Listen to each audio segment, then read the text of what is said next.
안녕하세요. 북두시민혁명군의 전영돈입니다.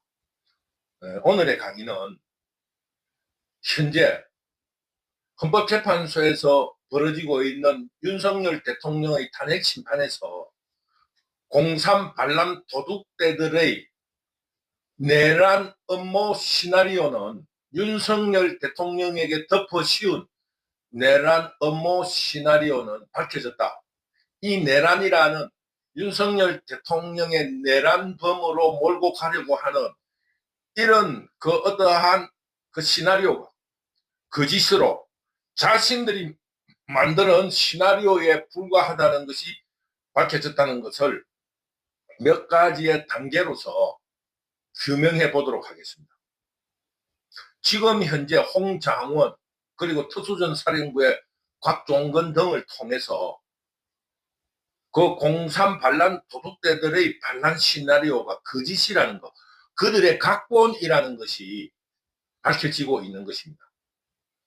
이 공삼 반란 세력들은 윤석열 대통령과 그 공삼 반란 도둑대들의 수괴인 전과오범 이재명의 대선에서 부정선거로서 완전히 국가를 반란은 그게 반란이잖아요. 부정선거가.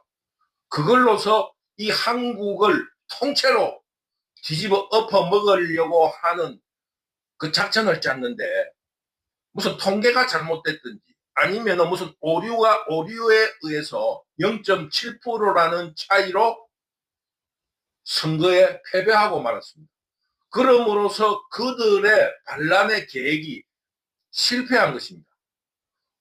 우리가 지난 현대사를 훑어봤을 때 0.7%의 그 패배에 있어서는 투표함을 탈취하고 부정선거라고 주장하면서 재검표를 하자고 온갖 난리를 떨면서 국정마비를 시킬 것인데 어떻게 된 일인지 그 공산 반란 도둑대들이 승복을 하겠다고 이렇게 순순히 승복을 한 거예요. 모든 자유우파 시민들이 이상하다, 이게 왜 안 하려고 하는가, 이런 문제에 대해서 스스로 자유우파 시민들이 판단하기를 이거를 재검표를 하게 되면은 부정선거가 밝혀지니까 재검표를 하지 않으려고 한다, 이런 의심을 가지고 있었는데 아니나 다를까 그 22대 대통령 선거의 증거인 투표함이라든가 투표용지 이런 것들이 그 우연한 화재라든가 이런 일로 돼서 거의 다 지금 멸실되고 없어져 버렸어요. 참으로 이상한 일이다, 이런 생각을 하고 있었는데 북두 시민혁명군이 생각할 때 이 공산 좌파들은 언제든지 그 탄핵이라든가 혹은 윤석열 대통령을 내란범으로 몰아서 구속을 시키고 국가를 자유한국의 반란을 일으킬 수 있다라는 이런 자신감에 충만했기 때문에 괜히 그런 시비를 가릴 필요가 없다, 이런 판단을 했을 거라고 북두시민혁명군은 생각하는 겁니다. 쉽게 말해서 그 재검표를 하게 되면 부정선거에 대한 의심이 깊어질 수 있고, 두 번째로는 언제든지 우리가 반란을 할 수 있는데 이런 위험한 일을 할 필요가 없다, 이런 두 가지 이유로 대선 승복을 한 겁니다. 그래서 이재명을 다독거리기 위해서 그 시나리오를 짰다고 생각하는 것입니다. 첫째로 그 윤석열 대통령의 당선 후 취임 전부터 국민들의 지지를 받으면 안 되니까 취임 전부터 그 한국의 봉건적인 그 의식을 집중 공략해서 박근혜 대통령을 불법 탄핵한 것처럼 여자를 마녀로 만드는 그런 거짓 선동을 시작한 것입니다. 여자들은 그 점을 보러 다닙니다. 점을 보러 다니기도 하고 뭐 미신을 믿기도 하고 그 여자들이 한국 여성들의 특징이에요. 그런데 유튜브를 보세요. 그 점 보고 무당들이 얼마나 많이 나옵니까? 한국이 현대화, 근대화 되었다고 하지만은 이런 무속, 미신에 대한 신뢰는 뿌리가 깊어서 갑자기 잘 안 없어져요. 그 남자들도 사주팔자를 믿는데 여자들은 그 사주팔자는 복잡하니까 그 신기에 의해서 이렇게 한다라는 이런 거에 대해서 굉장히 그 신뢰가 높습니다. 그래서 대개 여자들은 점을 보러 댕기고, 쉽게 말하면은 우리가 예를 한번 들어봅시다. 그 미싱을 하는 사람에게서 들은 이야기예요. 두 가지 방법이 있다는 겁니다. 첫째는 아들을 놓을 건가 딸을 놓을 건가 간단하게 이야기합시다. 임신을 했는데 아들을 놓을 것인가 딸을 놓을 것인가. 요즘은 산부인과에서 알려준지 모르지만 예전에는 그게 그 성비를 자연적으로 만들지 않고 인공적으로 만들면 큰 자연계에 혼란이 일어나니까 그걸 발표하지 못해 점을 치러 많이 다녔습니다. 이 임신을 했는데 아들인가 딸인가, 뭐 궁뎅이가 이렇게 생기면 아들이고 걸음을 이렇게 걸으면 아들이고 뭐 이런 그런 소문도 있었고, 점집에 갔어요. 그 이제 그런 그 젊을 때 어떤 친교를 했던 무당한테 들은 이야기예요. 그 종로 상가에 아주 유명한 그 총각 선생이라는 사람이 있었는데 그 사람한테 들은 이야기예요. 어떻게 하느냐? 하나는 그거예요. 아들이라 하도 된다 이겁니다. 그러면 어떻게 됩니까? 50% 맞잖아요. 그 다음에 또 그 사람이 왔다. 요즘 애들은 많이 그때는 한 두세 번 놓을 때니까 또 왔다. 또 아들이라 하는 거예요. 그러면은 25%는 확실한 자기 신도가 된다는 거예요. 아무거나 이야기해도 확률적으로 그렇잖아요. 그럼 25%는 이제 어떤 목사 말처럼 빤스 내리라 하면 빤스를 내리는 신뢰를 구축한다는 거예요. 아무 때나 해도 된다는 거예요. 두 번째로는 그 민원을 해결해 주는 거예요. 그 사람은 아주 재주가 있는 사람인데 이 집이 안 팔린다. 어떻게 하면 팔리겠느냐? 언제 팔리겠느냐? 이러면은 이 사람이 동쪽에 있는 부동산으로 가라. 아니면 부적을 하나 써주고 이 집의 동쪽 벽에 붙이노라 해놓고 석 달 뒤쯤에 팔린다고 해놓고 자신들의 그 어떤 신도라고 해요. 그 사람들은 정보를 온 사람. 그 신도들 중에 뭐 투자를 하고 싶은데 어떻게 하면 좋은가 이렇게 상담을 하러 온 사람이 있으면은 이번에는 저쪽에 있는 부동산을 사면은 대박이 난다. 이렇게 이야기하는 거예요. 그래가지고 자기가 우리 신도 중에 마침 집을 내놓은 사람이 있는데 그 방향인데 거기 사면 좋다. 이러면 그 사람 집도 팔리고 이 사람은 투자를 하는 거예요. 그 사람은 어느 정도의 영향력이 있었나 하면은 그 시절에 대학교가 굉장히 그 번창할 때라서 학교가 막 엄청나게 늘어났거든요. 학교 수가 늘어나기도 했겠지만 단과대학이 한양대학교는 공대였는데 한양대학이 종합대학이 되잖아요.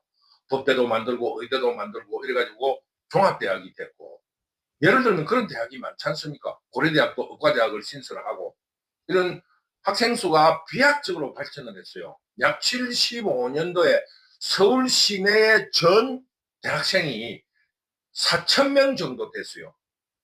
그 대학이 한 대학이 아니고 서울 시내 전 대학이 4천 명 정도 됐습니다. 그때 무슨 유신 반대 이런 거 하면 그 유인물이 그 북두 시민혁명군의 기억에는 6천만 학우들이요 이랬습니다. 6천만 학우들이요. 그 서울 시내에 있는 전부 대학생이 아니면 전국에 있는 대학생이 6천 명 정도였던 것 같아요. 그 6천 명이라는 범위를 어떻게 생각하는가 모르겠는데 6천 명 학우들이요 이런 그 유인물이 많았습니다. 그런데 지금은 한 대학이 만 몇 명이잖아요. 그만큼 이렇게 비약적으로 발전을 했으니까 이제 자식들을 안 놓으니까 대학이 망하는 거예요. 얼마나 팽창을 했습니까? 그 70년대에 6천 명 학우가 지금 60만이 됐으니까 100배가 늘어난 거예요. 100배. 10배가 아니고 100배가 늘어난 거예요. 한 50년 동안에, 한 40년, 한 3, 40년 만에 대학생이 100배가 늘어난 거예요. 그러니까 인구가 조금, 출산이 조금 0.7이니까 갑자기 너무 줄은 것도 다르지만 1대1이 돼도 지금 대학이 다 망하게 돼 있는 거예요. 100개가 없어져야 되는 거예요. 북두 시민혁명군이 이거 살아본 경험으로 대학이라 하는 게 지금은 서울대 같은 경우에 법대가 400명, 500명이잖아요. 옛날에 지금 법대가 없었지만 400명, 500명이었잖아요. 법대끼리 서로 얼굴을 모릅니다. 각 대학에 법대같이 인기 있는 대학은 다 대학교마다 200명, 300명이었지 않습니까? 그때는 각 과별로 20명, 30명이었어요. 그 무슨 영문과 30명, 20명 이랬으니까. 그 각 대학마다 한 학년에 600명 이것 정도밖에 안 됐습니다. 600명도 채 안 되고 주로 단과대학이었어요. 무슨 지금 현재 세종대학이라는 것도 수도 여사대, 사범대학밖에 없었어요. 수도 여사대. 이런 대학밖에 없었습니다. 홍익대학교도 미대 이런 게 있고 법대 이런 거 몇십 명씩 있고 이렇고 주로 단과대학이 굉장히 많았습니다. 그 지금 외대도 외국어 대학이었잖아요. 문과밖에 없었어요. 외국어 대학. 한양대학도 공대, 광운대학도 광운공대, 공대밖에 없었어요. 이렇게 팽창이 됐다 이겁니다. 엉뚱하게 그 미신 이야기를 하다가 그랬는데 그 학교에 아들이 어떤 대학에 갔으면 좋겠느냐 이 점을 믿는 사람은 그런 것도 이야기하거든요. 그러면 이 사람이 예를 들면 동쪽에 있는 대학으로 가라. 그럼 동쪽이면은 지금 말하면은 뭐 어디쯤 되겠습니까? 동쪽이라면 그 광운공대나 뭐 이쪽 편이 될 거 아니겠어요? 이러면은 거기에 그 학생처라든가 이런 그 보결을 주선하는 학교가 팽창하기 위해서 돈이 굉장히 많이 필요해서 70년대 말에서 80년대 초는 그 보결도 굉장히 많았습니다. 시험 치기 전에 보결을 돈으로 들어가는 학생이 그 미리 교섭이 돼가지고 합격자 발표에 똑같이 발표를 합니다. 왜냐면은 나중에 하면은 미리 알기 때문에 그런 거를 그 점쟁이가 주선을 해줬어요. 그러니까 그 점쟁이가 얼마나 신도가 많았겠습니까? 그 사람한테 가면 다 해결되는 거예요. 점이 아니고 인위적으로 브로커를 하는 거예요. 그렇게 부동산도 팔아주고 투자도 시켜주고 그 산 사람은 또 한 1년이나 2년 뒤에 아이고 그 사람 별명이 총각 선생이에요. 총각 선생 이거 어떻게 하면 좋겠습니까? 이거 팔아야 되는데 이러면 그래 얼마에 팔라고 그러는데 물어보고 2억에 팔려고 한다. 그럼 그건 당신 1억 주고 샀는데 2억 너무 많잖아. 2억 3천에 팔아 한 3천만 원 벌면 되지. 이래가지고 또 다른 신도한테 팔아주는 거예요. 아주 그 사람이 재주가 많았습니다. 그래서 물론 나는 점이라는 걸 믿지 않고 그 사람하고 개인적으로 그 친교를 맺어가지고 뭐 차도 마시고 이런저런 세상 돌아가는 이야기도 내하고는 다른 삶을 사니까 그런 거를 그 경험했어요. 그 사람 아마 나이가 많아서 이미 이제 죽었을 겁니다. 내보다 훨씬 연상이었으니까. 그것처럼 그 여자들은 점을 믿으러 많이 다닌다는 걸 이야기하다가 엉뚱한 대로 이야기가 흘렀는데 그런 거를 가지고 김건희를 정법을 한번 만날 수도 있고 또 정법이라는 그놈은 아까 이거 총각 선생처럼 그 민원을 해결한다든가 자기 광고를 하기 위해서 김건희 여사를 얼마나 팔았겠습니까? 야, 내가 이래 보이도 검찰총장 사모님이 내 말을 들으러 온다 이런 이야기도 할 거 아닙니까? 그 침소봉대 할 거 아닙니까? 그러고 혹 뭐 검찰적인 문제가 있다 하면은 정법이라는 이런 놈들이 그 김건희 여사를 통해서 어떤 청탁도 했을 수 있다고 봅니다. 그게 그 세상살이니까. 그런 문제를 가지고 박근혜 대통령을 오방색을 한다니 하니 이런 미신을 믿는다 하면 자기도 미신을 믿으면서 저 미신을 믿는다 하면 이래 할 거 아닙니까? 이런 거를 이용해서 김건희 여사를 마녀 사냥을 한 거예요. 그러면서 여자들의 여성 비하의 가장 큰 성차별적인 그 말이 뭡니까? 남자 관계가 문란하다.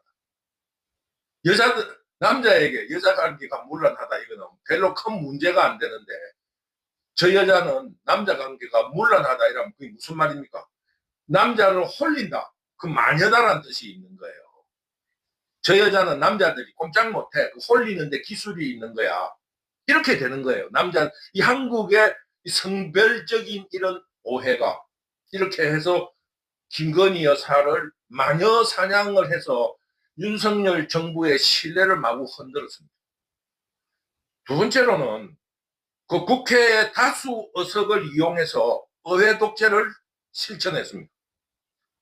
자기 마음대로 입법을 해서 윤석열 대통령의 국정을 방해하고 인사청문회를 통해서 임명을 방해하고 임명된 인사에 대해서는 탄핵소추하고 정책에 대해서 금융정책이라든가 화폐 정책을 혼란시키는 상품권을 무조건 남발하고 말입니다. 이 상품권도 유사 화폐잖아요. 화폐량이 늘어나는 거니까 물가가 그 상품권을 찍어내면 찍어낼수록 물가가 폭등하는 거예요. 이런 그런 국정을 혼란하고 문란하게 만들고 급기야는 예산을 완전히 제로로 만들어서 국정을 마비시키는 이런 그런 함정을 판 거예요. 이렇게 되면은 그 윤석열 대통령이 세 번째로 뭐를 하겠습니까? 이 국정방해나 국정마비를 해결하기 위해서 비상계엄령을 선포한다든가 군을 동원한다든가 아니면 어떤 여러 가지 조치로서 그 의회 독재와 싸우게 될 거 아니겠습니까? 대통령이 기능이 마비가 됐는데 대통령실에 쌀을 살 돈도 안 준다 하면 어떻게 하자는 겁니까? 그렇다고 해서 대통령이 그 쌀값을 벌기 위해서 무슨 변호사 사무실을 하겠습니까? 노가다를 가겠습니까? 건축 사업을 벌이겠습니까? 그 대통령을 아무것도 못하게 만들고 그 임명도 아무것도 못하게 만들고 물가를 안정시키기 위한 화폐 정책을 쓰려는데 상품권은 무한정으로 찍어내고 말입니다. 이런 것을 유도를 하면서 윤석열 대통령이 저항에 대해서 저항을 하면은 내란범으로 몰기 위해서 함정을 파놓고 각자 역할을 서로 나누어서 하고 있습니다. 이재명은 끊임없이 지역에 돌아다니면서 상품권을 발행해라, 돈을 주라, 무슨 비상계엄령 치유 국가지원금 뭐 이런 그런 거를 지어내가지고 무상으로 돈을 뿌리면 어떻게 됩니까?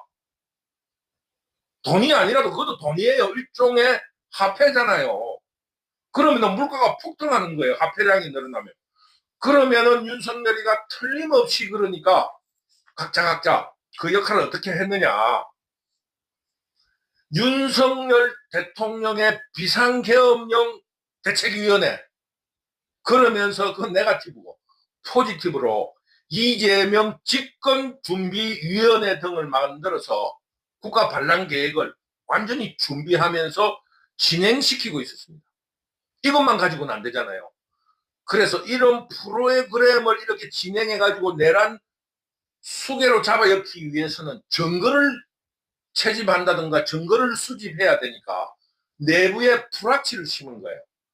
거기에 이재명과 똑같은 홍장원이라고 국가정보원 국정원 제1차장인 홍장원 자범 이재명이와 똑같이 공작금이라는 이름의 그 특활비 특별활동비를 횡령을 한 혐의를 받고 있는 그 홍장원을 그 불합치로 이용하고 두 번째로 민주당 의원이 김병주의 척건이었던 특수전 사령관 곽종건을 불합치로 심어놓은 거예요.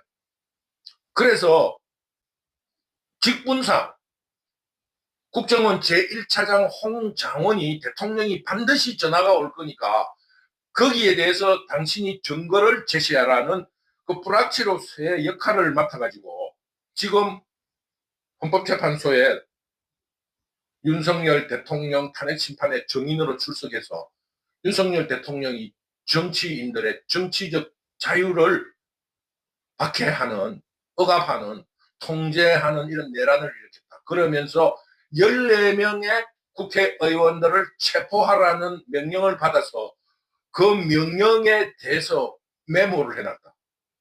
그러면서 어떻게 합니까? 이 오른손이잖아요. 나는 왼손잡이라서 보통 사람의 그런 정확한 글을 못 쓰고 다른 사람들이 알아보기 어렵다. 그러면 이때까지 자기의 그 시험은 어떻게 썼습니까? 그러면서 이게 오른손이잖아요. 나는 글을 이렇게 쓴다. 오른손을 이렇게 습관적으로 오른손으로 습관적으로 낸다면 오른손잡이잖아요. 일부러 왼손으로 쓰는 거는 그건 왼손잡이고 글 쓴다 하면 왼손으로 자연스럽게 왼손이 올라가야 되는데 오른손을 이렇게 올리면서 이런 말을 하고 있어요. 그 말에 신뢰가 있습니까? 그러면서 자기가 왼손으로 써서는 알아볼 수가 없으니까 자기 보좌관이 여러 명, 3명쯤 있는데 그 사람 보고 정서를 했다 그래요. 그럼 자신은 이때까지 무슨 그 필기라든가 이런 거는 그 왼손으로 써서 허리에 서는 글씨로서 어떻게 글을 썼나? 이 자체가 말이 안 되잖아요. 그러면서 메모라고 하면서 제시한 거예요. 14명. 그것뿐입니까? 그 특수전사령관 별 3개라는 놈은 부하들이 억울하게 그 누명을 쓰게 돼서 대통령이 내란을 하라고 해서 했는데 우리 부하들이 내란 혐의로 처벌을 받게 됐으니 그 사람들은 살려주고 모든 것은 내가 책임지겠다고 눈물을 찔찔 흘리더니 어느 날 갑자기 대통령이 국회를 출입을 통제하고 또 국회 안에 있던 국회의원들을 끌어내라고 했다고 증언을 하면서 놀라운 사실을 자기가 증언한 겁니다.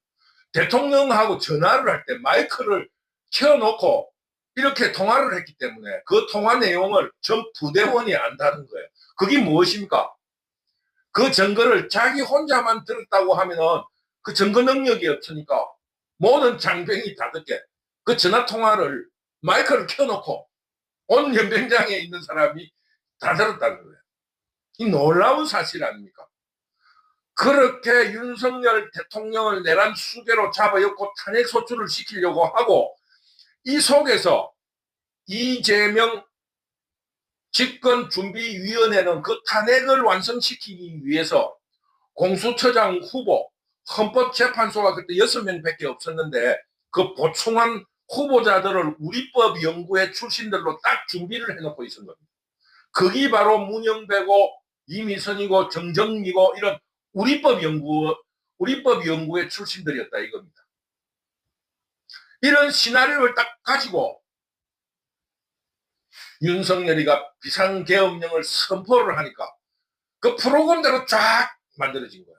바로 국회에 뛰어들어가지고 비상계엄령을 해제시키고 국회를 통제했다면서 내란 혐의로 탄핵 소추를 시키고 공수처를 동원해가지고 체포하고 우리법 연구회가 있는 서부지방법원을 통해서 구속영장을 발부받고 그 시나리오대로 순식간에 돌아간 거예요. 그러자 군인들도 정보사령관, 수도방위사령관 이런 사람들 내란 혐의로 잡혀들게 됐어요. 갑자기 이게 막 이래 되다 보니까 혼란스러워가지고 엉망진창이 되고 자기 살기 위해서 발버둥을 치면서 약 한 40일간의 혼란이 있었던 겁니다. 그런데 이 우리나라는 애국가에 나오듯이 하나님이 보호했는지 2030이 들고 일어나가지고 이런 일이 있을 수가 없다 하면서 들고 일어난 거예요. 갑자기 국민 여론이 반등이 되면서 국민들도 정신을 차리게 됐고 그 참여했던 군인들도 정신을 차려가지고 차근차근 이야기를 함으로써 지금 현재 곽종건 국정원 제1차장 홍장원 이런 놈들이 그런 일이 없었고 지금 공산 반란 도둑대들이 만들어 놓았던 그 시나리오를 읽고 있는 거다. 그 마이크로서 통화가 공개됐는데 자기들이 내란 혐의로 잡아야 할 만한 단어라든가 말이 거기에 없었던 겁니다. 그러니까 곽종건이라든가 증거 채집을 하는 홍장원의 그 증거 혹은 증언이 증거 능력이 없어져 버린 겁니다. 그러니까 이제 국민들이 깨어났다 이런 말씀을 드리고 있는 겁니다. 그러니까 이 곽종건이라든가 홍장원이 윤석열 대통령을 내란 혐의로 잡아넣기 위해서 실제로 일어난 사실을 자신이 경험한다든가 보고 들은 것을 증언하는 것이 아니라 그 공산 반란 도둑대들의 시나리오를 이렇게 주장을 하고 증언을 하니까 도리어 이놈들이 내란을 계획하고 있었구나라는 것을 증명하는 그런 증언이 되고 말았다 이겁니다. 이 증언은 거짓이고 그 거짓은 그들이 내란을 계획했던 시나리오를 읽고 있었다라는 것이 밝혀진 것입니다. 그런데도 그들의 신복이었던 헌법재판소라든가 공수처라든가 경찰이라든가 서부지방법원의 재판관들은 국민들을 개돼지로 취급을 하면서 윤석열 대통령을 구속, 감금하고 있는 겁니다. 우리 자유시민들이 지금 허지부지하게 애국 웅변이나 하고 사람들 집회만 해야 될 그런 시국이 아니다. 맹렬하게 행동으로 실천하면서 그 분노한 모습을 이 공산 도둑대들에게 보여주고 압박을 해야 된다. 그리고 윤석열 대통령의 석방, 구속, 취소를 강력하게 요구해야 된다는 것을 다시 한번 말씀드립니다. 더구나 지금 윤석열 대통령의 내란의 유일한 증거인 홍장원, 곽종근의 증언이 거짓으로 밝혀진 이상 윤석열 대통령을 하루빨리 석방하라고 제2의 서부지방법원 증거와 같은 우리 자유시민들의 의사를 실천적으로 보여야 한다. 헌법재판소를 점거를 하든지 국회를 점거를 하든 이 시민혁명을 맹렬히 투쟁으로 보여주자. 이것이 북두시민혁명군의 주장입니다. 지난 시간에 강의를 했던 것처럼 지금 오퍼레이션 트러스트, 그 어떠한 미국이 윤석열 대통령을 구해준다. 지금 우리의 자유우파 시민들이 그 계엄령을 통해서 선관위의 서버를 우리가 가지고 와서 부정선거를 밝힐 것이다. 이런 심리전에 속지 말고 우리 모두가 몸으로 투쟁하고 실천하는 그런 맹렬하고 분노한 모습을 보여줄 것을 강력하게 요구를 하고 또 부탁드리면서 오늘 북두시민혁명군의 강의를 여기서 마치기로 하겠습니다. 북두시민혁명군 유튜브를 시청해 주시는 시청자 여러분, 늘 감사합니다. 감사합니다.